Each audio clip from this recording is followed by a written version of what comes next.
May English exam pa ba pag nag-apply dito sa Greenland? Mga kabayan, dito sa Greenland, wala pong English exam kapag nag-apply po kayo rito kasi dito hindi naman talaga English ang pinakasentro nilang salita. Kahit man yung mga taga rito, hirap rin silang mag-English kasi ang pinag-aralan nga nila yung Danish. Right, Sopo?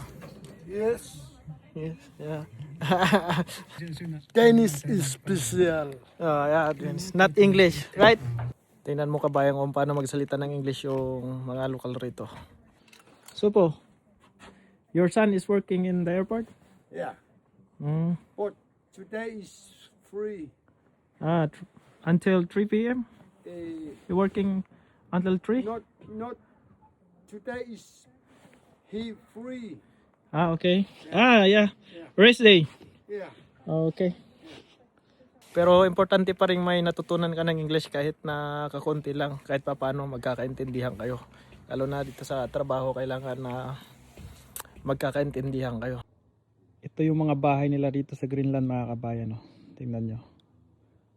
Tapos yung dagat, punong-puno ng icebergs. O kahit mainit dito sa Greenland ngayon, malamig pa rin yung simoy ng hangin. Yan naman yung playground nila. Yan yung sports nila rito. Soccer. Tapos ito yung ginagawa namin na apartment. He got the big one. He got when we were in. Supo. Supo. So yan lang yung mga bahay nila rito. Yan yung dilaw na yan. Yan yung hospital nila.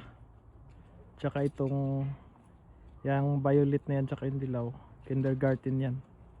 Diyan iniiwan ang mga bata kapag nagtatrabaho yung mga magulang. Yan mga apartment na yan.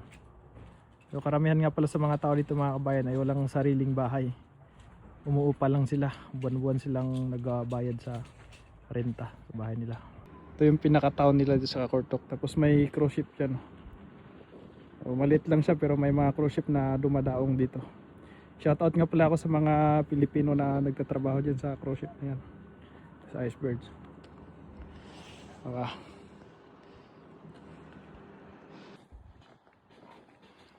Kana diha na i-plug diha og makasaka ka.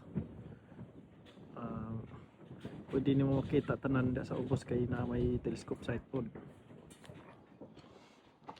Ug snow pod, pwede ka magpadidit-didit diha padung dito sa tubig. So yun lang mga bayan, paki-follow and like po. Tapos